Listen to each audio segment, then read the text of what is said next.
Welcome to this week's African Agri Overview. This week we'll be looking at the Zambian soybean supply that could remain tight over the coming season.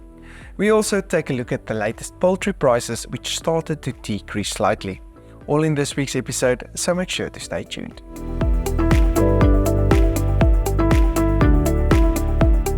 Hi, I'm Dr. Johnny van der Merwe and welcome to this episode of the African Agri Overview made possible by Zamatic Irrigation Systems.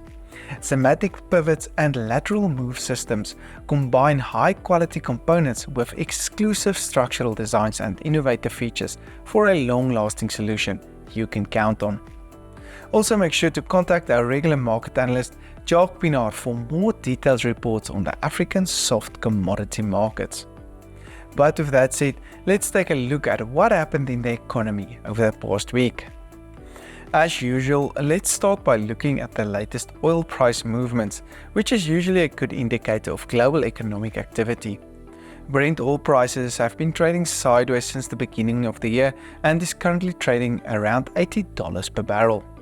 Despite the conflict in the Middle East, which is keeping these prices on a generally higher level, there are indications that oil demand could also grow this coming year, which could be a positive sign for economic growth worldwide and a positive sign for demand for agricultural products. Unfortunately, the Zambian kwacha weakened further to 26.66 kwachas per US dollar on the back of a much stronger US dollar over the past 4 weeks.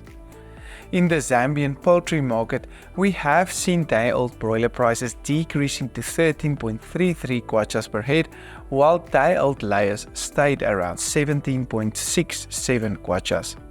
Layer cull prices also decreased to 69 kwachas, while live broilers decreased to 98.33 kwachas per head. We also saw the average egg price starting to decrease, with the latest price now on 60 kwachas per tray. But with that said, Jacques will now tell us more about the latest developments in the grain markets. Welcome to all our viewers. This week we revisit the Zambia soya market, an important supplier of soybeans and soya meal to the region. Not much has changed in our S&D forecast for the current marketing year, running from April 2023 to March 2024. It remains a healthy balance sheet. However, we feel it is an opportune time to take a peek at the next marketing year starting in April.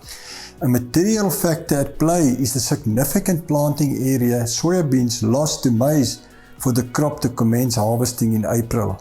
Let's recap the current marketing year before we discuss the new season.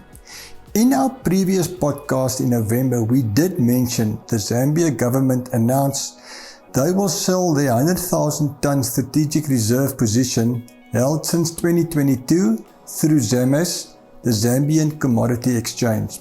Up to this point, 80,000 tons have been sold through ZAMES.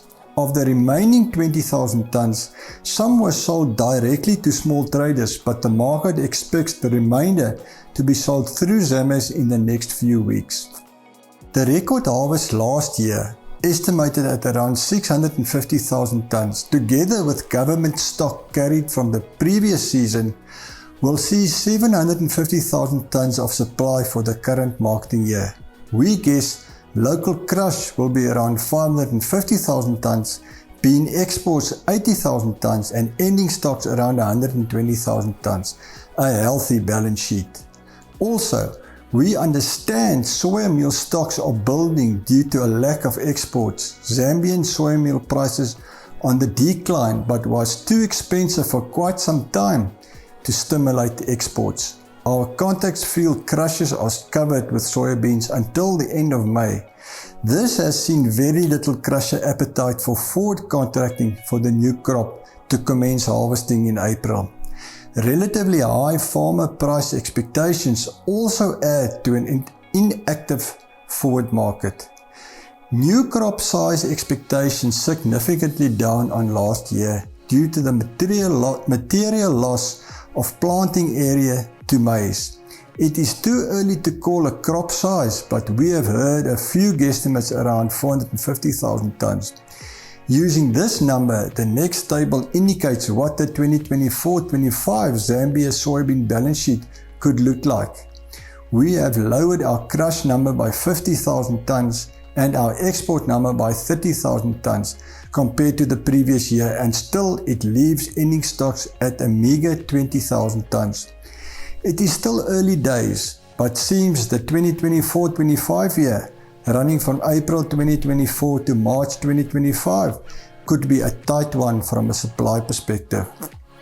The next graph shows price history of Lusaka soybeans and soya meal. Both the soybean and soya meal prices have softened since September. See the red circle. The market feel these prices have now reached realistic values at export parity into the region and are probably close to the bottom of the price cycle. Once the market gets a grip on the size of the new crop and it is significantly lower as expected, prices could find support and trade above export parity. Difficult to call price levels going forward, but we have heard market speculation of a soybean price range between $420 and $470 a ton medium term. See the blue lines. Next week we will discuss the Tanzania maize market and speculate how potential import demand from both Kenya and Malawi could impact that market and the region. Remember, quality information improves decision making. Contact us for more detailed, tailored information. Thank you, Jock, for sharing such valuable insights. These videos are made possible by Zamatic Irrigation Systems. For those seeking more detailed information and comprehensive reports on sub-Saharan African soft commodity markets, I encourage you to reach out to Jock Pinaar. I'm Dr. Johnny van der Merwe, and thank you for watching.